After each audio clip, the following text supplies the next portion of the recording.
Support WrestleTalk! Give us a subscribe. Should Alexa Bliss have won Money in the Bank and then the Raw Women's title? I'm Ollie Davis, this is Luke Owen. Welcome to the Money in the Bank review edition of WrestleRamble, where I guess the big story running through the night was that Bliss won the Money in the Bank women's match and then she cashed it in the Ronda Rousey-Nia Jax Raw Women's title match to win the championship belt. I personally didn't like her winning the ladder match, and I was of the opinion would have preferred someone else to win it. But by the end of that title match, I thought, you know what?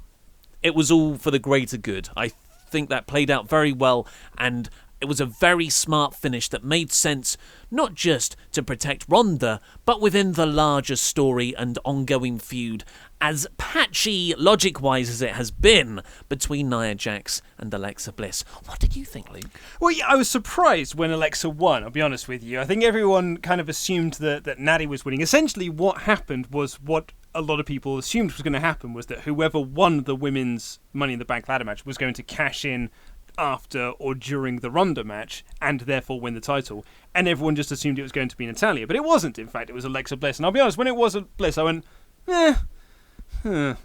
because she's just been in the title picture. I could have gone with a few months without her being in the title picture to make us want to see her back into it. Give someone else, get a fresh face in there. But no, we're now just sort of prolonging the Alexa Bliss-Nia Jax feud, which hasn't really been great. And we're just going back to that well again. It's like that feud finished, but now we're just going to do it again.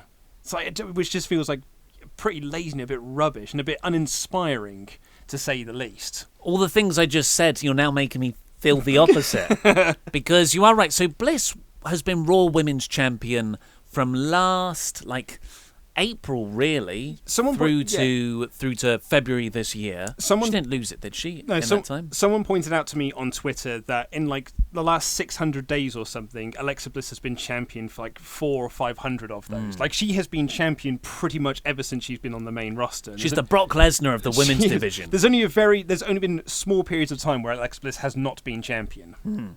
And Nia wins it off her at WrestleMania in the end, wasn't it? Yeah.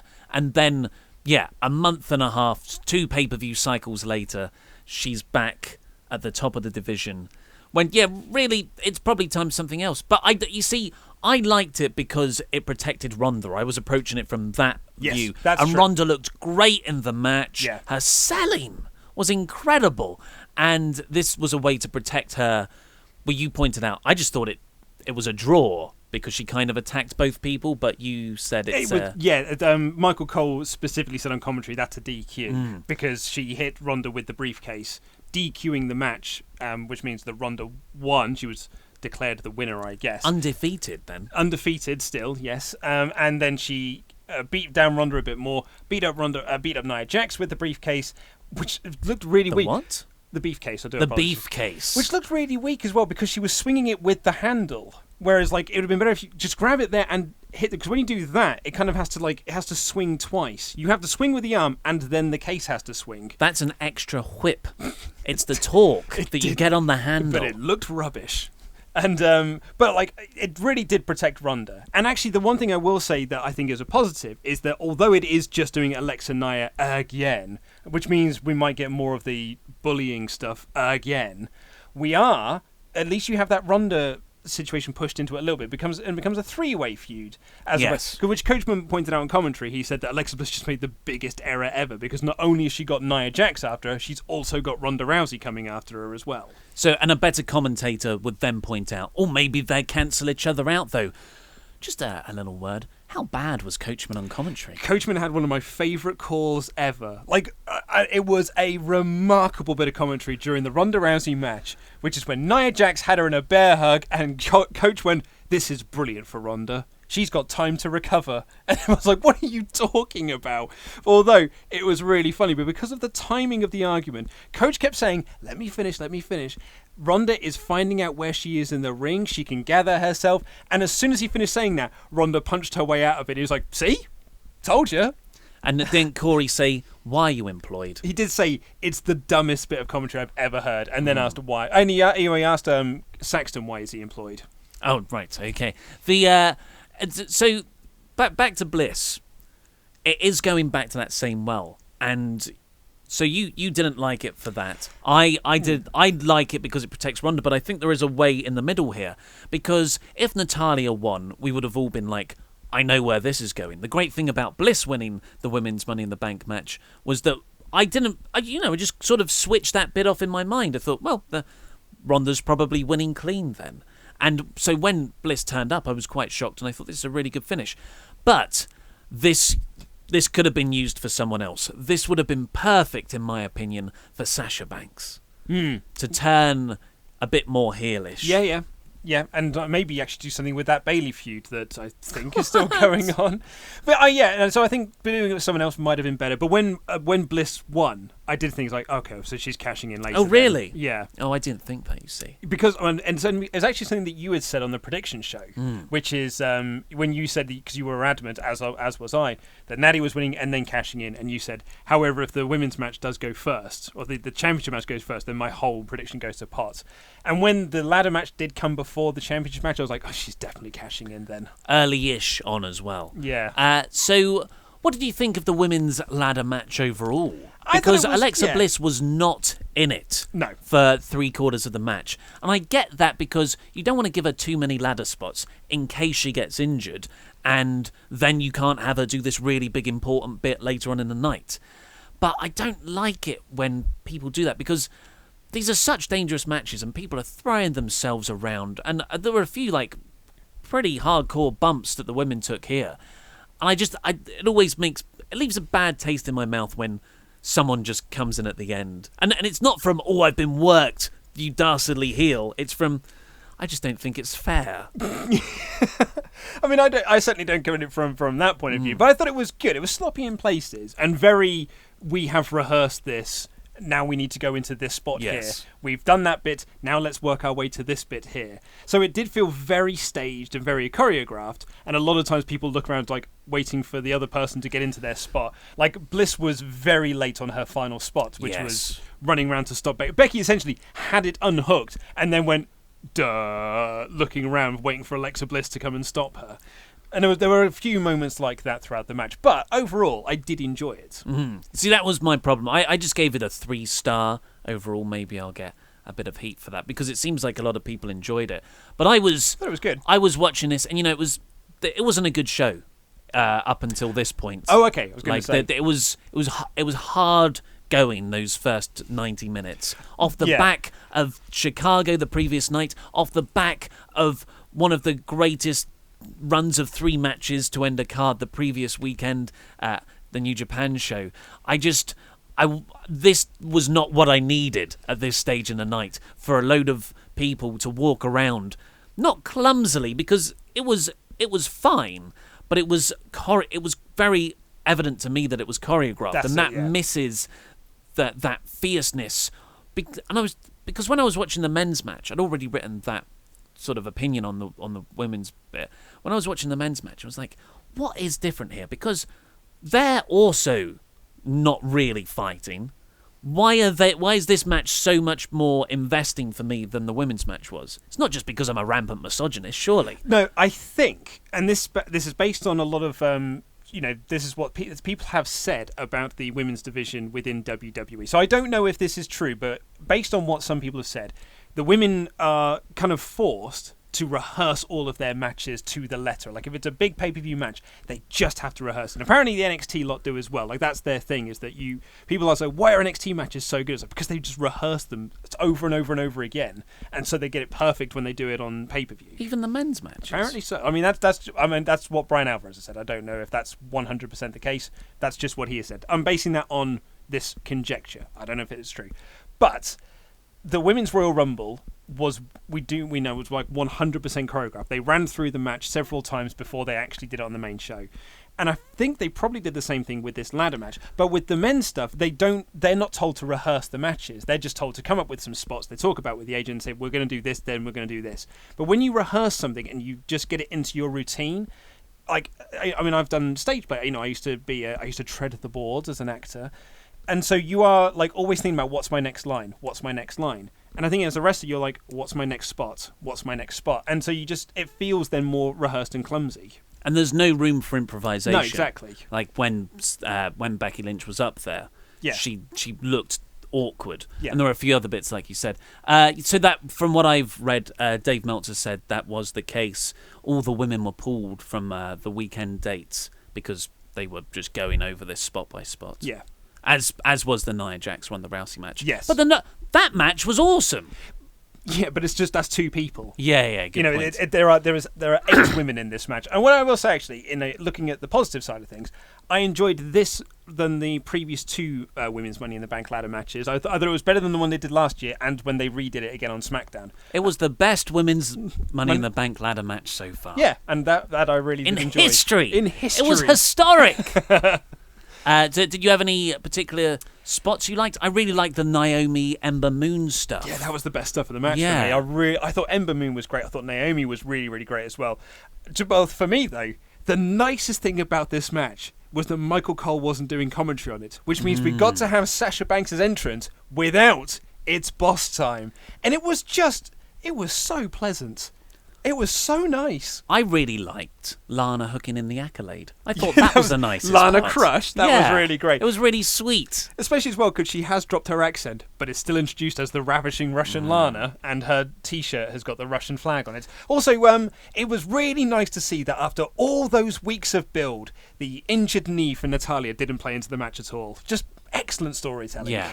Maybe it was a last-minute change. I think it's one of those things where WWE's like, well, everyone's expecting it to be Natalya, so we'll just do the switch and we'll change it there because then it's swerve. No one expected it. But to Bliss's second appearance in the night, I really, really liked Nia Jax Ronda Rousey. I thought it's not nowhere near as good as, but it had a similar feeling to me as Goldberg Brock Lesnar from WrestleMania last year, and that it was just big move. It didn't really. There was no bit where the heel was just doing the boring rest holds. You talking about the Jinder Roman match? And freaking Elias Rollins and every men's singles match for the first half of the card. Yeah. Good Lord. To have one of those. Have 2 of those at a stretch. Have 3 in a row. Oh. Yeah. And that was the Seth Rollins. We'll get to that. But I thought Nia Jax looked really good. Yep. Because Rousey was making her look so good. This is the best Nia Jax has looked on the main roster. It was the best she's looked on the main roster. She looked awesome in this match. And I've been quite down on Nia as of late. I've just been nothing big. And I'm not putting that on her. I think it's because WWE haven't put her in really anything worthwhile, because she's been putting those awful backstage segments with Natalya. She's my friend too, and all that sort of guff, and all that guff, So it's not, certainly nothing on her. It's just the writing's been poor. But she looked great in this match. She felt like the dominating presence that she really should feel like in all of her matches. And Ronda's selling of it was absolutely awesome. And then when Ronda fired up at the end, I had this massive smile on my face. I was like, this is awesome. Yeah, it's so great. On the Wrestling Observer review of Money in the Bank, which I haven't listened to yet, Dave Meltzer actually says that the way she treats wrestling as a sort of real thing, like she's a legit tough person who is going into this as if she's having a fight, but she's just not hurting her opponent. He compared it to Ishii and Shibata. Wow, that's amazing. Crikey, that's some high praise there. I know. Bloody but hell. Just the way I was fascinated by Ronda's limbs. All 4 of her limbs appeared not to be connected by the proper ball and socket joint. They were just flopping around like her Angle's wrists.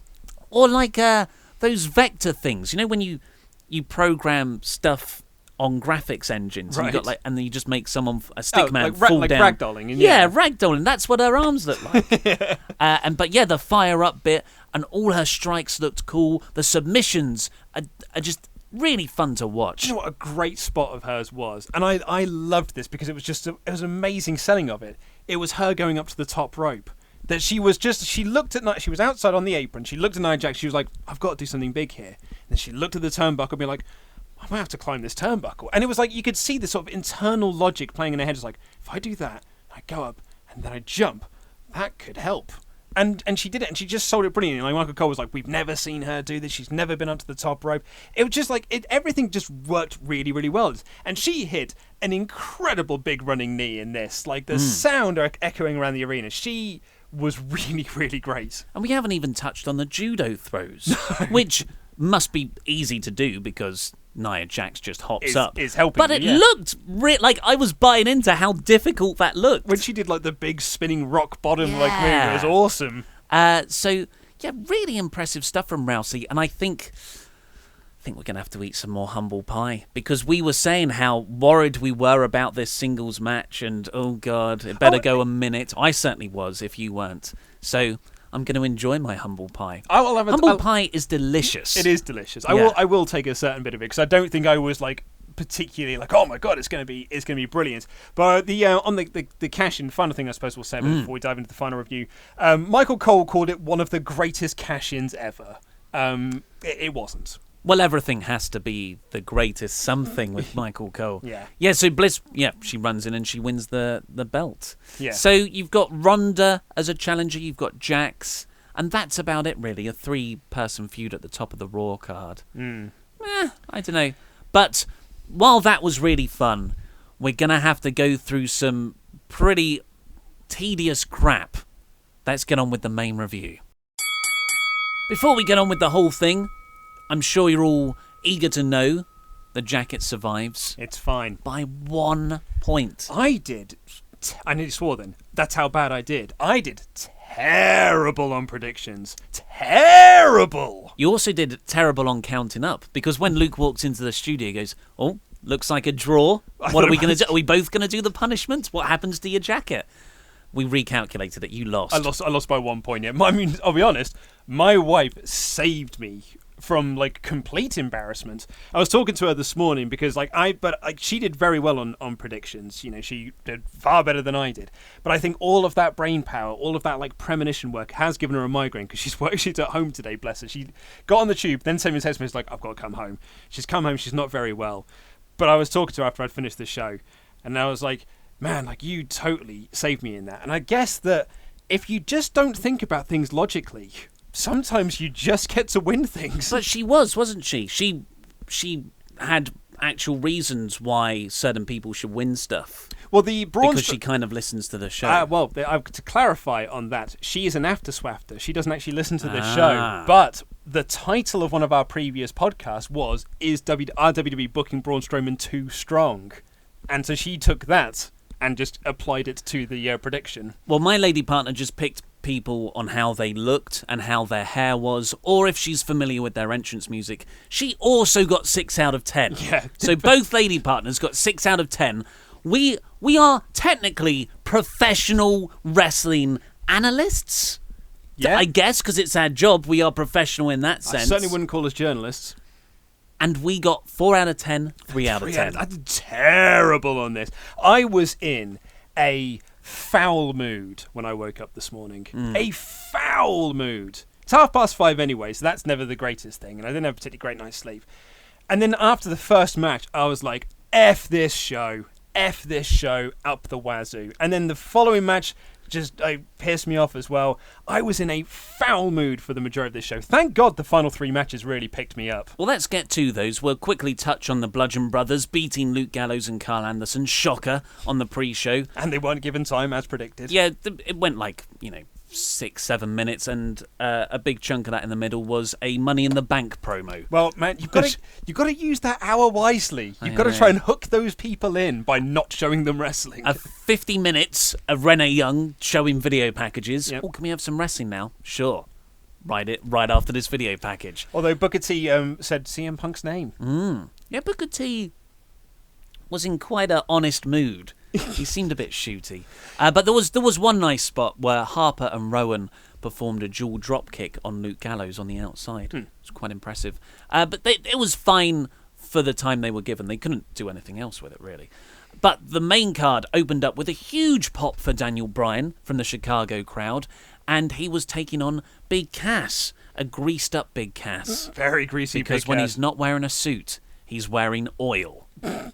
Right, so cut a long story short, we did get our first CM Punk chance in this match, There is nothing short about Big Cass. Well, no, as his promos will tell you. But to cut a long story short, Daniel Bryan won this once again by making Cass tap out. And this is when I was like, my first instinct of like, F this show. And I'm not usually this kind of guy, but F this company. Because I suddenly thought to myself, all I could think of was like, I've spent the last 2 months watching this feud, and what has it accomplished? Daniel Bryan isn't moreover, so it's not done anything there. Big Cass actually looks so much worse after being in this feud. It's Daniel Bryan's first feud since coming back after his long stint of injuries, and this is all we've had for the last 2 months from these two. And I've missed 2 weeks of that. And even I felt like, and I just thought like, how much time has this company wasted on this feud? And then that transpires into how much time have I wasted watching this feud? And how much of that time I'm never going to get back? Because WWE spent 2 months building up, and I think it feels like it's longer than that, building up Big Cass. I'm 7 foot tall, a good big man, always, all this crap that he's been saying week after week after week, segment after segment, match after match, and it's led to sweet FA. Because Big Cass just tapped out again. Where do you go from here? Like, what can you do with him now? He's a complete chump. He's a complete joke.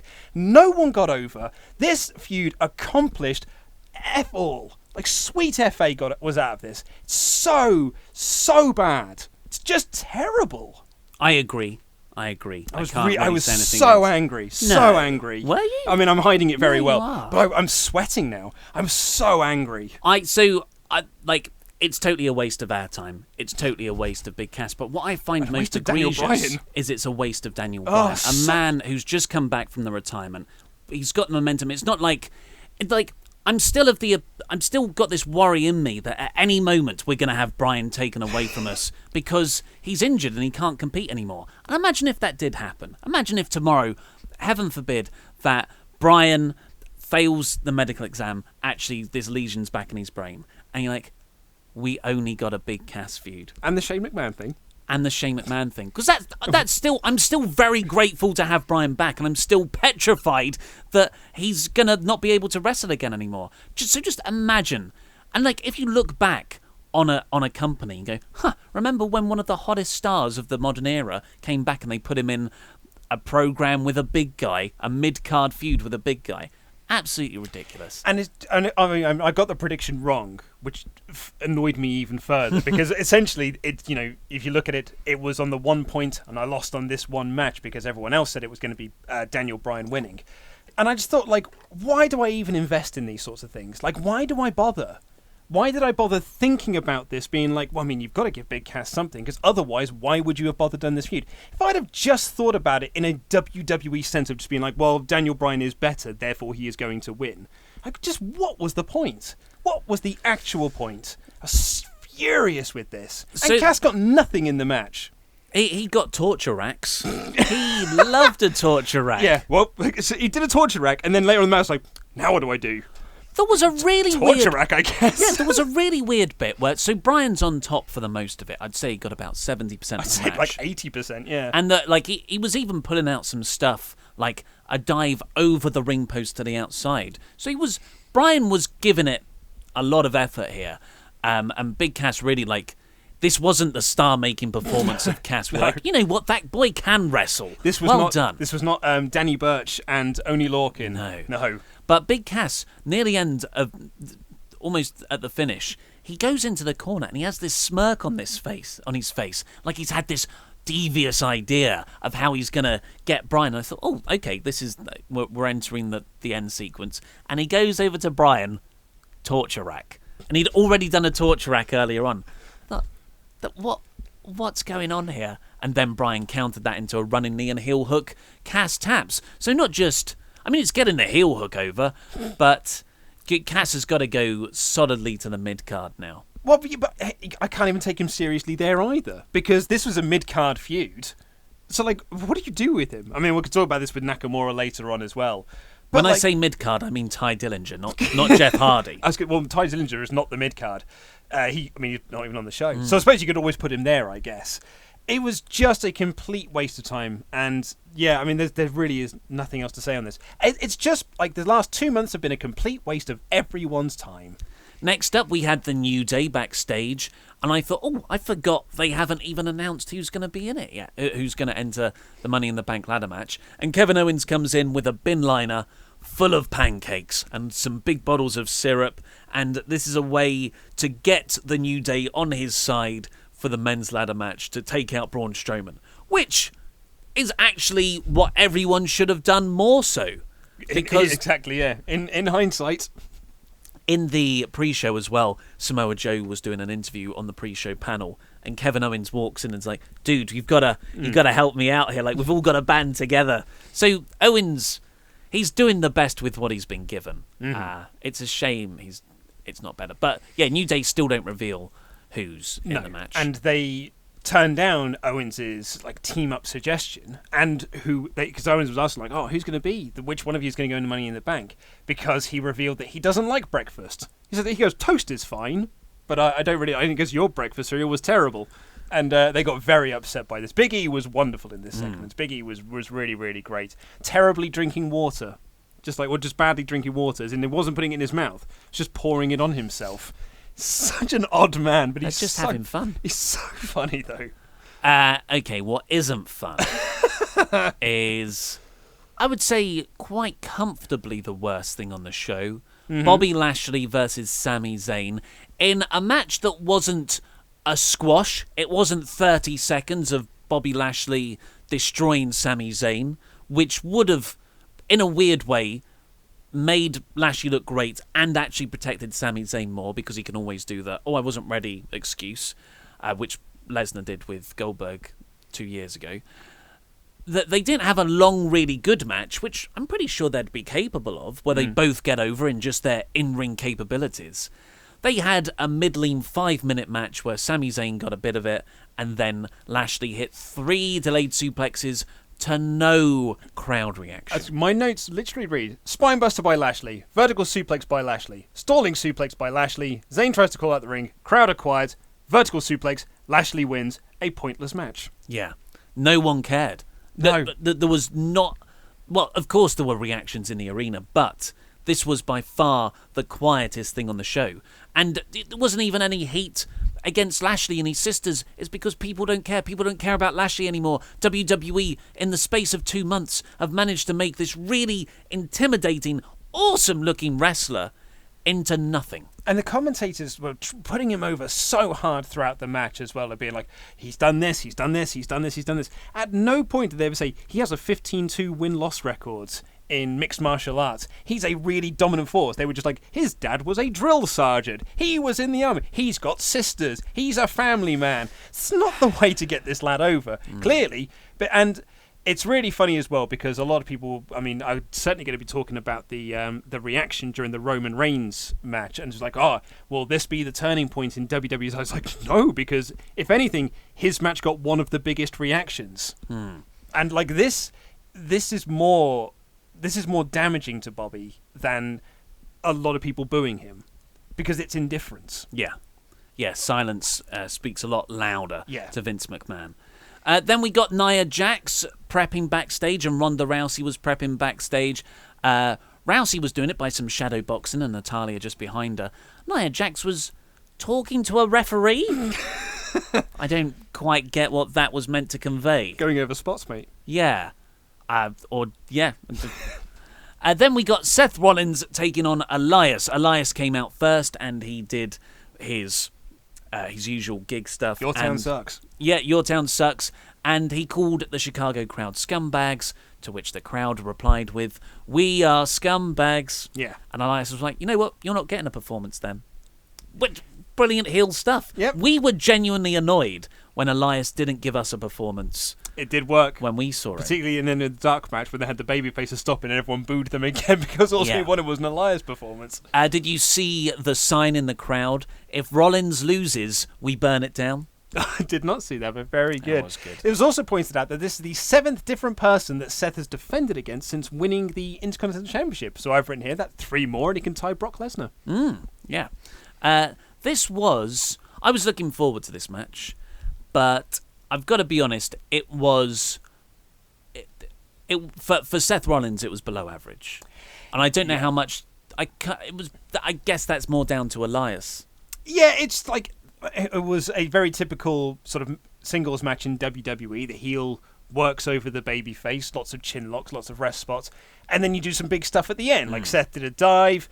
I really enjoyed it by the end, though. I thought it really sort of started to pick up. Problem was, like, it was almost too little too late. Because, like, Seth did a dive to the outside, and Elias essentially grabbed him, and he threw him into the barricade, and then he tossed him all around ringside, and he tossed him in the ring, and he hit the elbow drop, and everyone was like, whoa, Elias is going to win! It was so quick. So quick. Yeah. And that was great. Like, that was, like, it really was my big takeaway from the match. Apart from when Elias went up to the top rope, and Michael Cole, idiot that he is, said, like, Elias has never done this before. We've never seen him do this. I was like, his finisher used to be a diving elbow. He's done this a lot, you dolt. Yeah. Idiot. It's kind of the story of this pay-per-view and a lot of the matches in it, where it's actually quite boring and disappointing, but the last minute was exciting. Yeah. And I think if you do say, didn't Rollins and Elias have a good match? Go back and watch it, because it's actually not. It's pretty boring for the most part, and it just had a good finish. Yeah, but I thought the finish itself, with like the sort of roll-up sequence, was a bit pants. Well, literally pants. Yeah. Because I don't understand this at all. Seth, it's a roll-up by Elias, and Rollins reverses that into a roll-up of his own, and he clearly has a fistful of Elias's belt, meaning he is cheating. You are not allowed to grab the tights in a roll-up situation like that. And the commentators, I don't know if that was the plan. If it is, it's idiotic. And the commentators tried to cover that with saying, oh, that's just a mark of respect from Rollins, because it shows how deep down he's had to dig to beat Elias. Yeah. What, cheating? Well, it's that classic commentator thing, isn't it? Like, if a heel does that, if you're the babyface commentator, you have to be like, that is disgusting, it's disrespectful, it's this, it's that, what a cheat. But if a babyface does the same thing, you're like, hey man, whatever it takes to win. Sometimes you've just got to do these things to win. I'm really worried about this, because I think that was just a mistake. I can't comprehend why WWE would book. Do you remember the big Cass Daniel Bryan thing? Yeah, I do, but there's that. But this is... They're sometimes good on finishes like this. I can't see the justification. To me, this is a mistake. But my worry is if they build on that mistake and make it part of Seth's character. And that's the worst thing for him, because he's getting over, and part of the appeal is that he is this redeeming babyface after all that time he was an authority scumbag. So to have him start blatantly cheating like that undermines everything that's come before, undermines that journey and overcoming Triple H. Yeah, I'm worried. I'm worried, Luke. Well, at least he's the hottest thing in the company right now. At least this could be derailed. Sorry, it's okay. I don't want to interrupt. At least we got the women's Money in the Bank ladder match, which was like the first thing on the show that made me go like, oh, good, that was fun. But even then, I was like... But even then, at the end, I was like, I'd rather Alexa hadn't won. Yeah, and I never really bought into it as an actual fight. I was like, okay, spot. And also, as well, Alexa got one of the loudest reactions on the show. In terms of the women that came down to the ring, she did get one of the biggest pops. And like the commentator was like, I think the place has just come unglued because Alexa Bliss is here. So you can't say that she wasn't over with this crowd. But this crowd really wanted to see Becky Lynch win. They really, really wanted to see Becky win, as did I, even though I predicted Natalya. I really wanted Becky to win. We got a backstage skit next with Paige and Kurt Angle. In an office. Yeah, Paige is totally fine that a Raw superstar won. I can't believe I just said superstar. Wrestler. And Kurt's really happy. And he's also really happy, gee Willipers, Paige, about these dual-branded pay-per-views, because I can actually said this. I can hang out with my friends, AJ Styles and Samoa Joe. Samoa Joe's a heel! The last time you were with him, he was like staring at just laser holes in your head. I can't believe you got more angry about that than anything. This is the worst thing that WWE have ever done. It's the why dual-branded pay-per-views. Fine, okay. Why are WWE making it such a happy, jolly thing? Because it's the best music of both videos. This segment, it should be Okay. Anyway, Constable Corbin walked in. His hair is growing back at an alarming rate already. He's going to have to stone cold that and just shave it every day. He walks in and says that, hey, Steph, you don't want to upset Stephanie. We better hope that Raw win both of the men's Money in the Bank ladder matches, which they did. That's another talking point we get. SmackDown has nothing coming out of this show either. But yeah, something else to talk about. But Paige says hey, are you just bitter because you won Money in the Bank last year, cashed it and failed? And Corbin was, we'd better win. And then he potted off. Corbin great, Paige great. I'm going to have a little aside here. I had a dream about Paige on Saturday. Did you know? Yeah, okay, don't worry. It wasn't sexy. I'm not going to tell that kind of story here. But Save that for the podcast. But we were boyfriend and girlfriend. So it's kind of creepier. Right. It's creepier. And there was no funny stuff. It was just we would hang out and we would chat. And now, when you have those really vivid dreams and you can't, whenever you see that person, then you kind of feel that thing you had in the dream. No. So it's just weird for me to see Paige that close to that dream. Oh, dearie me. But anyway, yeah. I mean, what's Nia Jax going to say is the question. Paige great, Corbin great, Kurt Angle as well. Good one, Paige. I was going to say, thanks for having my back. Kurt is so lame right now. He's being emasculated by Stephanie. He's got Baron Corbin on his ass, and now he's trying to. Oh, my friends, I get to cut. Oh, he's so lame. It's so funny you get more angry about that than anything else. I think we just take it in turns. Is that what it is? Yeah, you had your turn. I've had my bit. It's been 20 minutes. Okay, well, we can both get angry about this, but what will we get angry about? Will we get angry about the crowd, or will we get angry about booking? Roman Reigns taking on Jinder Mahal. At least it wasn't the main event. Yes, can you believe that if it was? I mean, I think Nia Jax and Rousey should have been the main event. Great cliffhanger finish. Has the most interest going in. And it was a very good performance. Yeah. As fun as the men's ladder match was, I thought you could have gotten away with Rousey and Jax. And I think you really should have. But yes, Roman Reigns and Jinder Mahal. The crowd just were not into this. Surprise, surprise. Yeah. Bubba Ray Dudley put up a tweet, said that back in their day, if they'd have had a crowd like this, him and Devon would have jumped the guardrail and beat the S out of everyone. But now you just have to sit there and just do rest holds, I guess. But it's again one of these things. We had the same thing with Roman versus Joe at Backlash, where it's the crowd aren't into this match. I know what'll get them into it. Rest holds, chin locks. That's what the crowd really want to see. And the crowd were just chanting everything for anything else. But I do have to take a bit of umbrage with the crowd. It's quite disrespectful, but that's by the by. You're presented with something you don't want to see. You're free to chant whatever you want. That's the thing.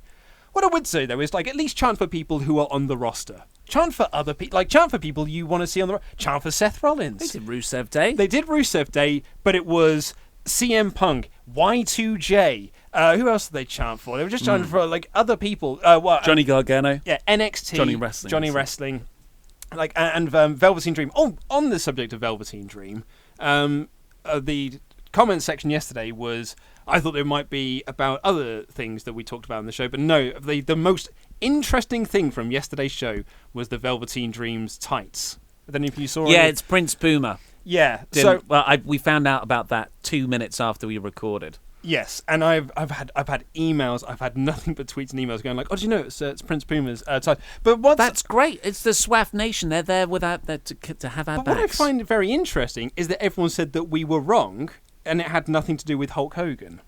It was definitely Hulk Hogan. It was definitely Hulk Hogan. He did the poses. Yeah, and he had the Hulk Still Rules T-shirt and bandana. And from what I can gather, so I've been doing a bit of investigation, and thankfully an old friend of mine from the Smart Marks forum got in touch to say that what it is that on Twitter, Velveteen Dream has changed his name to the Dreamster, and he called that match his Rock versus Hogan from WrestleMania X8. So it was all a Twitter thing, which is why we didn't really pick up on all the intricacies of it. I had a theory that it was actually, or maybe in addition to, Hulk Hogan was the one who got rid of Dream on Tough Enough. Yes, it's always a combination of all those things. Although I would say, to the Velveteen Dream on that. God, it tells you how interesting this match was. I'm actually more interested in talking about Velveteen Dream's tights. Is that if he was doing the Prince Puma thing, like, who are you trying to pop with that? Because the commentators can't bring that up. You can't work that into a story. So it almost seems like a pointless thing to do. It's a nice bit of detail for fans who are really, really going to notice that. But yeah, I would have preferred something a bit more overt. Yeah. I got more correspondence about that than Lucha Underground has actually had an audience. Anyway, so this was a boring match. So boring. Like it's not like the crowd didn't give it a chance, but it's not like Roman Reigns and Jinder Mahal were having anything resembling intriguing wrestling. It was just rest holds and now it's else. There was one spot in this match which I really liked, which was when Roman missed the drive-by and Jinder got back into the ring. And then Sunil Singh got out of his... Like, he's in a wheelchair in the cast. He got out of it and pushed Roman into the wheelchair, into the post, and then ran back, got into his chair, put his arm on the seat, was like, oh, no, I'm still hurt. That was great. Really made me laugh. And you got Corey Graves going like, oh, it's a miracle. It's a miracle he's fine. Do you know what's actually funnier, though, what I enjoyed more? So at the end of the match, which Roman won, of course he did. So where does this feud go from here? Reigns completely obliterates Sunil Singh by giving him a spear next to the wheelchair.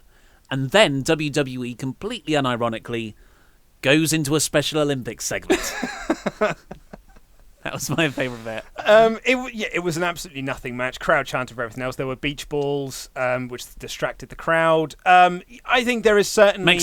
Mexican wave. Although, there was a Mexican wave, but that long-haired guy and his mum did not join in. They were not down for the Mexican wave shenanigans. They wanted to watch a Roman Reigns match. What should we call that guy? Because he's there for every single show. I was going to say, I just call him long-haired guy with his mum. Yeah. What does he do for his professional job? Do they have one? Maybe they're just like they had to be filthy rich anyway, because they're buying front row tickets and plane tickets to every single WWE event. They must be loaded. But maybe an inheritance. Maybe he invented some sort of app, and essentially just sold that app to another company for like $1 billion. He founded eBay. It seems a bit young to have founded eBay. Or maybe that woman isn't his mum. She's his sugar mummy. Maybe. And she's taking him round all these wrestling shows. I was going to say chauffeur. Yeah. So we're still not talking about that. We're doing everything we can to not talk about Reigns, Jinder. Just one word on Bubba Ray. I hate that argument, because my dad sometimes makes that argument about the good old days when the police could just rough a few people up. And now we've got to be so protective. Like, no...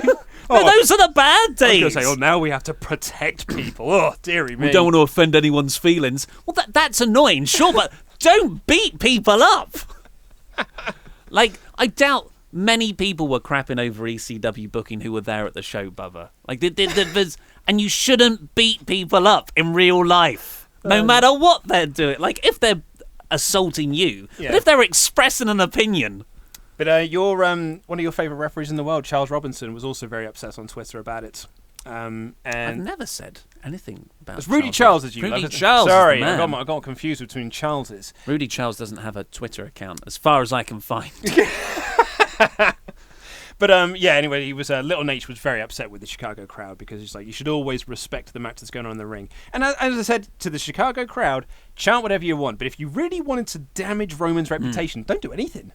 Like, there's always these people that just like, we're all going to turn our backs on the ring and really show them what we think, and no one ever does. Like, no one ever follows through on what they promised to do with Roman. They just chant and do Mexican waves as if that's going to dissuade WWE from pushing Reigns. Well, there's an argument and a theory that that's why Reigns didn't win the belt at Mania, because they didn't want a negative reaction. Yeah. So it's sometimes, I mean, it's all screwed. Like, it's all left. Yeah, it's stupid. And Charles Robinson, how can we respect something that evidently has no respect for us as viewers? So that's what I would say to you. Well, absolutely, I agree, because this was a nothing match. So I mean, I would have been silenced during this match, because like, there was nothing to pop for apart from the Sunil Singh spot that came early on. That was good. That was good. There was nothing to pop for in this match. Like, it was just a nothing match. Oh, actually, apart from Jinder's Gutbuster, which came out of nowhere and was surprisingly good. So the women's Money in the Bank match was this kind of like shining okay light. And then we got the Roman Jinder match. And then we got Carmella versus Asuka. What is Carmella's character? Can anyone tell me what her character is? She moonwalks. She's the Princess of Staten Island. She's got a... Those are catchphrases. She's royal. She thinks she's better than you. Cool. But then she kind of proves that by, like, being unequal with everyone else. Because this match went, like, it was a 50-50 match. It's not like Asuka then dominated and showed her that she isn't on the same level as everyone else. Every time she's in these matches, I'm like, yeah, she is on the same level as everyone else. I think she's speaking the truth. But we're not meant to believe her. No, I disagree. I think you can be a heel and say you're better than everyone else and then be competent in the ring. Alexa Bliss does that very well. But Carmella, the storyline they've been telling with Carmella was that she didn't deserve to win Money in the Bank, and then she didn't deserve to beat Charlotte for the SmackDown Championship, and she doesn't deserve to be champion. But then she gets into these matches and just shows, actually, I'm on the exact same level, so I do deserve to be champion. So the storyline and character makes no sense. I totally agree with you. And that you're making a mistake, though. You're thinking that pre-Backlash Carmella is the same as post-Backlash Carmella. They're different characters. I don't think they are. Because the stuff they're doing on TV is the same as what they were doing before. No, Carmella is now competent in the ring, whereas before she was undeserving. Is that the argument? That's what I think they've done. They've just retconned it like that. Awesome. So this was again, just not a good match. I found it boring, and that's saying something because Asuka couldn't even carry Carmella to a halfway engaging bout. I thought this was quite bad because it made no sense from character standpoints. It just made no sense whatsoever. Carmella kept shouting to Asuka, "I'm not scared of you," and I'm like, why aren't you? Like, surely you should be, because it makes Asuka look pants. Because you got the heel going like, actually, I'm not that scared of you, and Asuka then not winning. Because Carmella was then winning on the match. So like, man, yeah, you've got no right to be scared of her either. It was 50-50, and someone said to me on Twitter earlier that, like, Asuka was kept strong because of the finish, which I completely disagree with. She looked terrible in the finish. And, like, it's not like Asuka had that moment where she had the match won, and then the interference caused her to lose. At no point did Asuka look like she was going to win this match. So, yeah, I mean, essentially Carmella would have just won regardless, and she's now the first person to have pinned Asuka. So oh really, is she? Well, Charlotte made her tap out, didn't she? Oh wow. So Asuka's first pin loss was to Carmella, which we're meant to think is a bad thing. So in singles competition? No, even in... Oh, so Becky was pinned in the tag. Yeah. Right. So, I mean, we're meant to think that's a bad thing because Carmella is undeserving, but she looked competent, so I don't get it. None of it makes sense.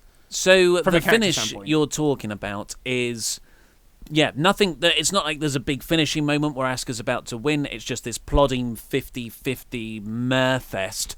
And then someone dressed as Asuka with an Asuka mask appears on the apron, and Asuka looks like an idiot and just stands there staring at this person. I'm like, okay, it's wrestling. That's what happens. Carmella's going to roll her up for the win. But that isn't what happened. Carmella went for her. Asuka kind of reversed it and knocked Carmella down, and then went back to staring at this doppelganger. And that was the step too far for me. I was like, it was stupid already. Now you have made Asuka look woefully terrible here. Yeah, it's really bad. Really, like, it's one of these things that you struggle to come back from stupid moments like this. Yeah. And it's a lot from SmackDown. Like, it's going to be very hard to rebuild Big Cass off this terribly pointless feud with Daniel Bryan. And it's hard to kind of like rebuild Asuka because it's like, why does Asuka deserve a rematch? Because she didn't... If you'd had a spot where she was making Carmella tap out to the Asuka lock, but the referee was distracted by this person on the ring apron, then you have an argument there. And that does make Asuka look strong because she did have the match won.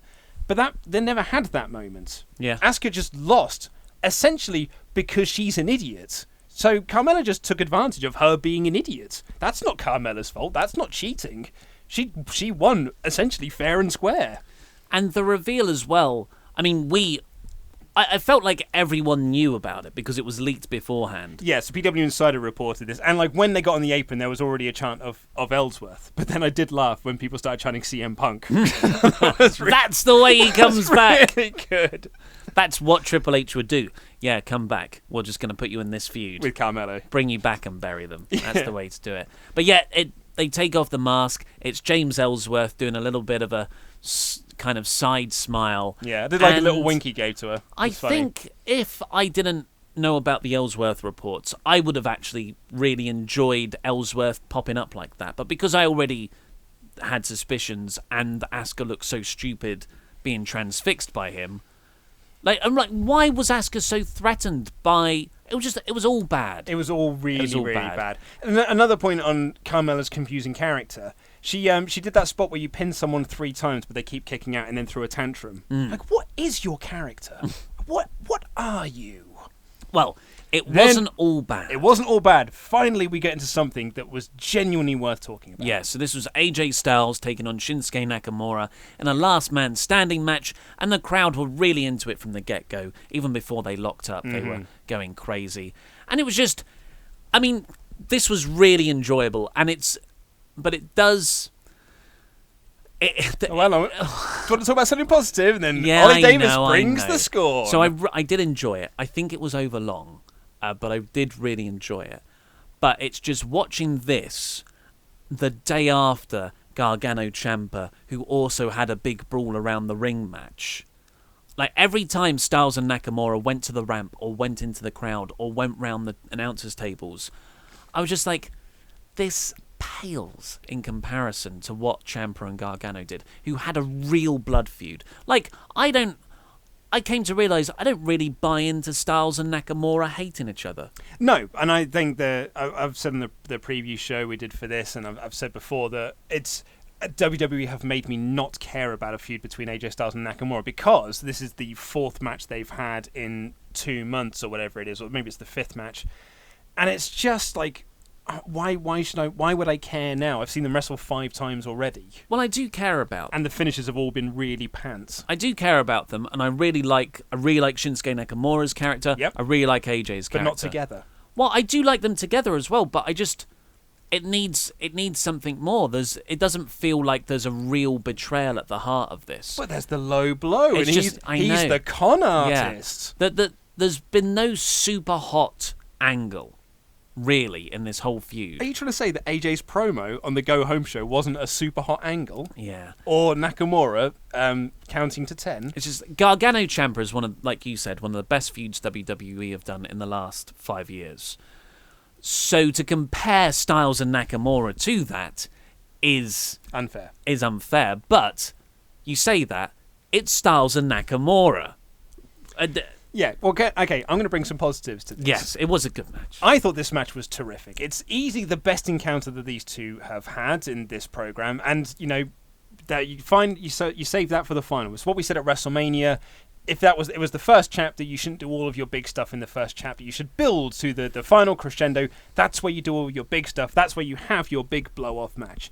Fine, that's grand. And I really, really, really enjoyed this. I thought it was a terrific last man standing match. And I'm not usually big into last man standing matches, but I thought these guys really worked well around the stipulation, and they had some legitimate like getting up at 9, like Nakamura getting up at 9.5. They would do like a Kinshasa getting up at 9. There was just so many great moments of this, of like them selling the 10 count spot, which it's very difficult to do unless you're John Cena and Batista and you tape someone's legs around a ring post and make Batista quit the company. But yeah, I just thought they did this so well. Yeah, the Styles clash off the ring steps onto the floor, that was a great bit. The Kinshasa over the 3 tables. Because when it's on the table, it makes it more powerful. Yeah, I don't see the argument, but it looked cool. But again, see, cynical Ollie's coming. Oh, look, here he is again. Hello, mate. Well, I really liked the near bits, but I wish the referee didn't start counting right from the get-go. Like, as soon as Nakamura went down for the first time, 1, 2, 3, I'm like, all right, mate, this isn't the end of the match. Can you You hold have to off count. on... It's a last man standing match. You don't have to do that But, every time someone falls on the floor. Okay, but if someone goes for a pin at the start of the match, you still have to count. Like, even if they're going to kick out at 1, you still have to go down for the count. I just think from a dramatic perspective, you're blowing your load too early. No, I disagree, because I think it's building up. So, like, someone gets up at 3, then you build it up to them getting up at 6, then you're building up to getting up at 7, 8. Then you do the 9s and the 9.5s at the end. I thought they built it really, really well on that. And at the end, they did this, the styles clash off the steps, and Nakamura gets up at, like, as 9.5, like he was literally about to say 10. And Nakamura gets up, and he does the come on, and Styles, like, touchdown, whatever you do in American football, field goal, kick to the groin. Sports. Just a big old kick to the dick. And it was like the biggest kick to the dick you've ever seen. And I did think, though, at one point, like, they did the low blow spot, and AJ still isn't wearing a cup. And I was like, you utter idiot. Like, what did you think was going to... Not only that, Styles set himself up for it, like he did the big old chair above the head. I was like, what were you expecting to happen, you knob? I really enjoyed that moment. I thought that was the best bit of the match by far. Because the big kick or the low blow? The stand-up and the kick. Yes. I thought it was just the because best moment of the Nakamura match, was balancing on the announcer's table, and it was like, even though he knew he'd already lost, really, but it was just like, still, I'm going to spit in your face because I don't like you. Come on. And then AJ wins with a phenomenal forearm off the top rope to the outside through the announcer's table. So good, and easily the best thing on the show thus far. But my real question is, like, where do you go with Nakamura now? Because Exactly he is 0 for 6 in championship matches. So there's no way you can take him as a legitimate championship contender anymore. So that means you kind of have to, like, cycle him down the mid cards. But my question there is, like, I don't think I can take him seriously as a threat to anyone, really, because he won once in this whole feud, which is the setup for the stipulation, and I don't know. I just don't think I could take him seriously in, like, a championship situation now. A lot of people said, like, put him into a US title feud with Jeff Hardy, which I suppose you could do.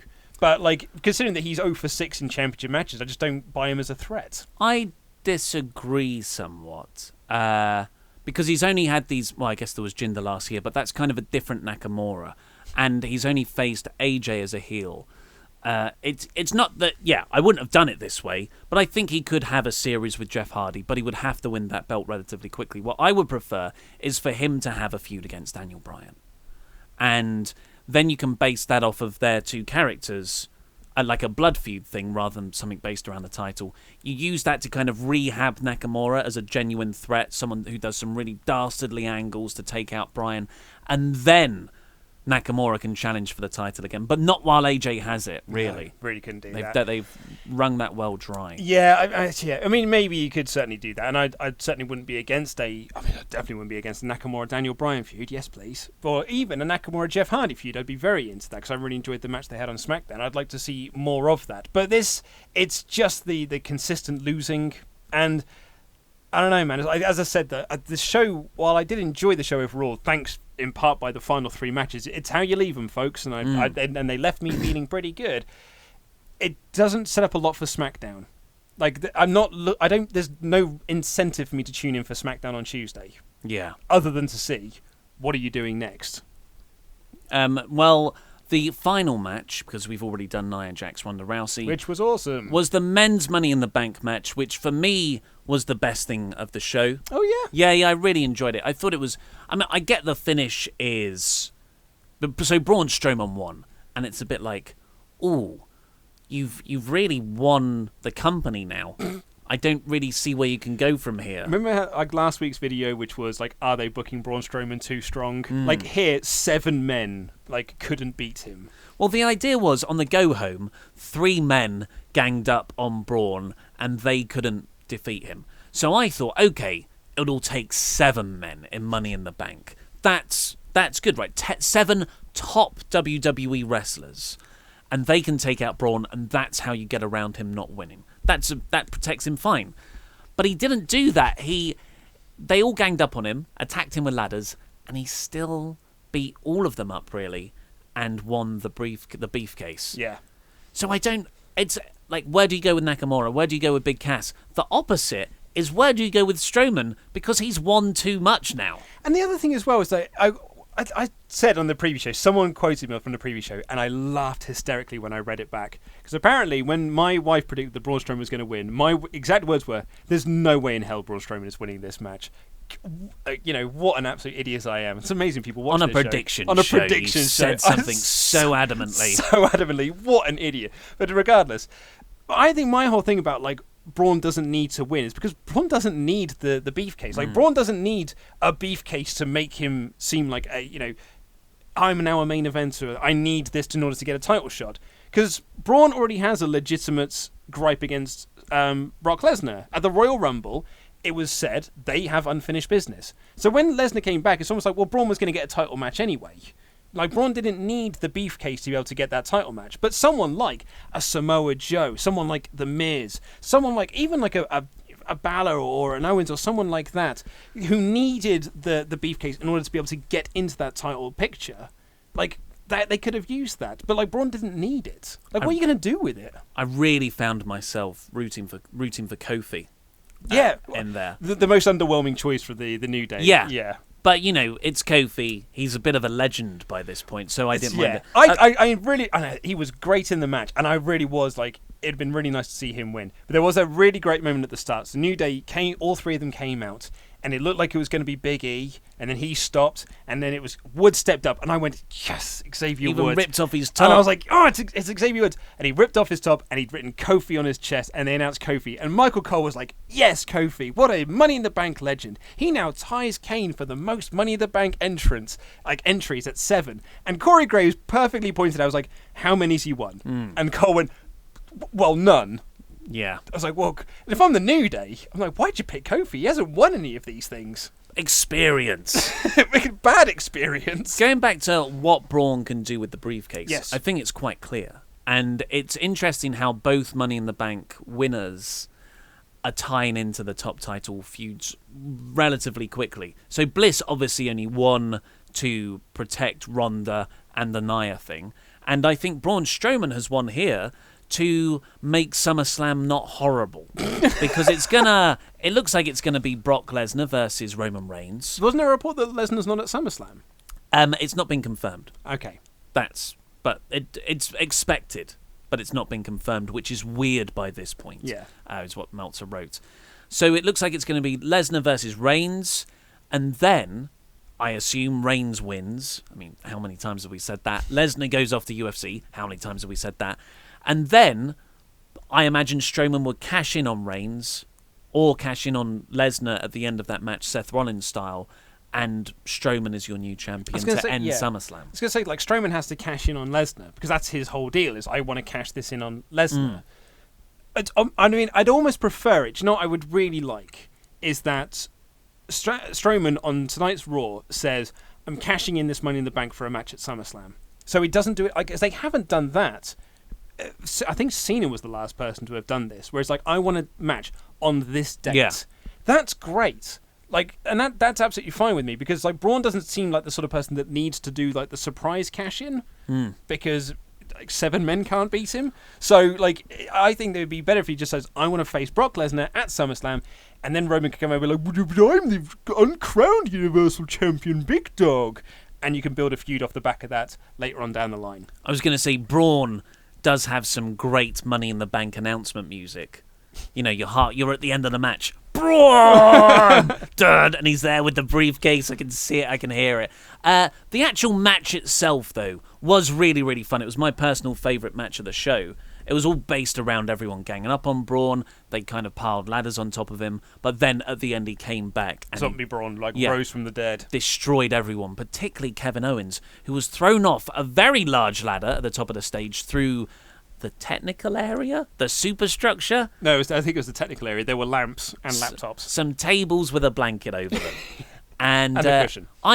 Elsewhere, I thought Joe looked the best. I was going to say, he was my shining star of this match. Joe, throughout every spot that he had, he looked dangerous. Yeah. Like, there was never a point when it's almost like you're like, where's Joe now? because he was always around the ring. He was always in the right place at the right time. And what I particularly loved about Samoa Joe, and he was the only person that did this, he never showed any fear against Braun. He was just like, I'm just going to jump at you now. And he was just awesome. He is one of the best things in WWE, hands down. And he was just a shining star in this match. Everything he did was awesome. And he was the most credible guy against Braun because he wasn't just not showing fear. He was occasionally getting the better of him. He had him in the Coquina clutch. Yep. And it's a shame that Joe's on SmackDown because that would be a good feud for Braun a money feud, I think, for Braun to now enter into. But Joe's on SmackDown. Brock's not around. Well, I wonder if this is going to put Joe now into the championship picture with AJ. I hope so. On SmackDown this week, I really hope so. Joe just chokes out AJ and just says, I was the most dominating force in the Money in the Bank ladder match. I should be the next #1 contender. And so, I could certainly see them going with an AJ Joe program coming off the back of this. Just some other fun spots. Coup de grace off a big ladder from Finn Balor to the inside. A big old ladder, yeah. There was a double accolade, an attempted triple accolade from Rusev that was good. It's not an accolade. It's a staccolade. Oh, nice. Braun Strowman kicked another ladder in two. No. That was almost... Oh, no, it was better than kicking. So, Braun did his zombie rise from the dead, and then he beat up Joe, and he beat up Rusev because they were trying to help Kevin Owens put Braun through the table. Joe had my favourite line when he said, Owens, get your ass up there! So great, directing traffic, awesome. So Braun fights off all these people, and then he charges to the ring. He knocks out Kofi Kingston, and then Balor and Rude have got this ladder. And they're we're gonna take him out like you do, and they're gonna charge towards him. Braun just charges through it, and it just snaps in half like a biscuit. And Miz is in the ring doing this. Because Miz is the only one left. He's halfway up the ladder. He's the only one left, and he's like, oh dear. Yeah. It was just so. He ran through it like it was ticker tape. It was so funny. The last bit from me. How many times did you forget Bobby Lashley was in the match? Bobby Roode. Bobby Roode was in the match, even when he was on screen. I thought that he had his moments, not many of them, but I think he nearly hit the DDT on Braun. I think if Samoa Joe's my standout, Braun Strowman aside, Bobby Roode would be my sit down. What's the opposite to a standout? Yeah, it's just in the shadow. Yeah, he didn't really have a lot to do in the match, and Miz had a couple of good spots as well. And I did also like when Braun was climbing the ladder, and Kofi Kingston did a springboard onto Braun's back, and then trying to climb up Braun to get the briefcase. The beefcase. To apologise. But Strowman still climbed up with Kofi on his back. Very impressive. I thought of some really good spots in this. I'm surprised that it's your favourite thing of the whole night. For me, it was the AJ Nakamura match, followed by the Rousey Nia Jax match, and then this. But I really did enjoy this. I thought this was terrific. And as I said, it's how you leave them, folks. And the final 3 matches of this and the Alexa Bliss cash-in saved this show for me because I was furious after the first match, and then the show did nothing to appease my how pissed off I was. So not even a decent cup of tea. What would you give it overall? I gave it a low average. I think that's fair enough. I think I would have gone with an average. I think we also need to come up with a new pay-per-view rating system because it's the best of both worlds now. Yeah. It seems unfair. It seems like you're just always stacking things in favour of Raw because that's the show you do. It's the A show, man. Not when it goes to Fox, mate. Yeah. And then Rousey and Roman go across, and that then becomes the A show to SmackDown Live. And Road Dogg starts writing Raw. Road Dogg, why do you ruin everything? That's all. I was going to do my throws out. Well, I haven't told you what I was giving. Oh, sorry, did I not? 3 out of 5. 3 out of 5, yeah, solid. That's all we've got time for today's show, but please do click the videos below us to catch up with the latest WrestleTalk stuff, and this little bit here, which will subscribe you to the podcast version, which is totally free and has some exclusive intros and outros. I've been Ollie Davis, this has been Luke Owen, and that was Rambling.